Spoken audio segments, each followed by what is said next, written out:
I've got to hear your thoughts on what's going on with the Atlantic League, Mike. They're experimenting potentially with some rule changes, and I've just got to hear your take. Yeah, it's funny. I'm the WFUV baseball purist. My brother graduated, was the former WFUV baseball purist. Both of us get excited about issues like this. I mean, when I first saw that they were planning on instituting these rules, I mean, the Atlantic League is a breeding ground for testing new rules. I mean, you go back a few years, they had the not drop third strike. It was a drop third strike, but on any pitch where pass ball on a 1-0 count, batter could steal first. So it's rules like these where I just question the sanity of the people owning MLB, the Rob Manfreds, that think that these are going to help gain the viewership. I think it's shocking. And then the most mind-boggling rule is the one to push the mound back. And it's insane because just because guys are throwing harder now, that shouldn't change the distance of the mound and the measurements of the game. I mean, guys are jumping higher than they've ever jumped in basketball. You don't raise the hoop.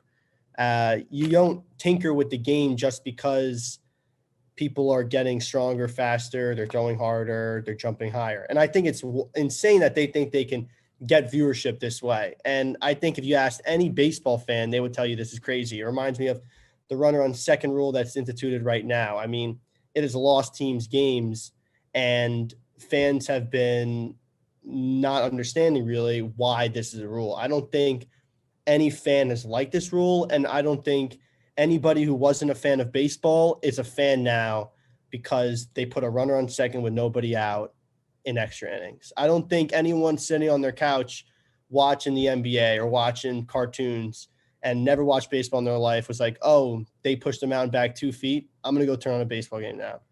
So I don't understand what the motivation is if you're trying to grow the game when you say it out loud, it's obviously a small rule change like that will never do anything to change the game. So I really think it's crazy. Maybe, Kris, you have a different point of view on it, but when MLB tinkers with changing the rules of the game, I'm just shocked that they think that's going to be the way to get viewership when they should just try to make the game they have already more entertaining for fans to watch.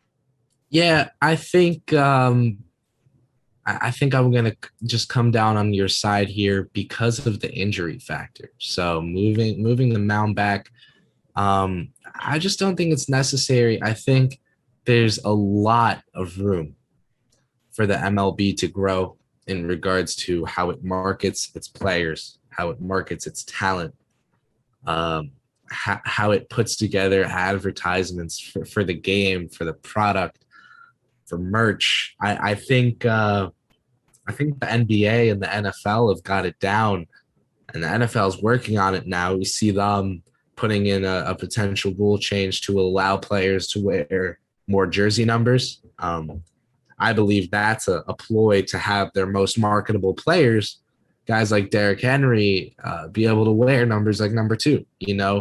I think the MLB has a lot of room to grow in terms of the media aspect, how they promote the game, and how they market their product. And if this is, a look to build popularity, I absolutely agree with you that people who are watching other sports instead of the MLB are not about to change their minds because of a rule change like this. However, I do think you can get a whole lot of new viewers by better marketing the already incredible talent you have around the league. Um, there are sports leagues like the WNBA who also have trouble marketing their talent, and the WNBA doesn't have the same kind of coverage that the NBA gets on ESPN. The MLB, I think, is a bit of the same way. You can have ESPN analysts talking about how what LeBron ate for breakfast it is going to have an impact on his playoff run that year.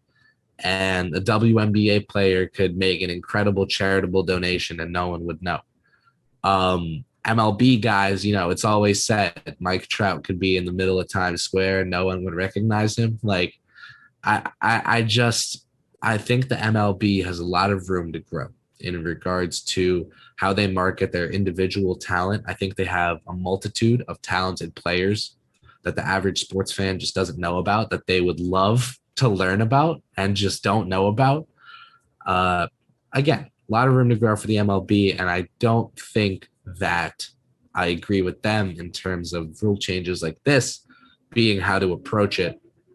I think a better alternative, a more productive solution would be to look into how they're marketing their product, how they're trying to advance the promotion of the game, because they have a great game. They have a great product. Baseball fans love baseball, and I think it's about trying to create more baseball fans as opposed to trying to bend baseball to potential fans.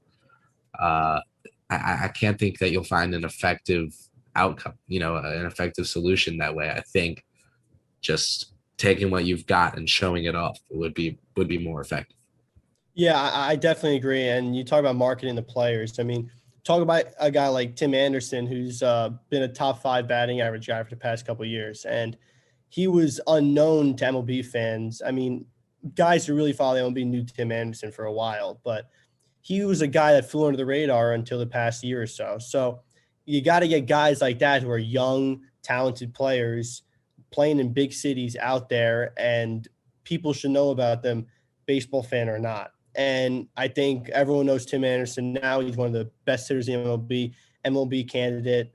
MVP candidate, sorry. But it's like those kind of players, like you said, that MLB needs to work on marketing better. That's what they should be focusing on, not these silly rule changes. Yeah, I agree. I think baseball is a beautifully weird sport, as I said earlier, and that there's just a lot that the MLB could do with the guys they've already got.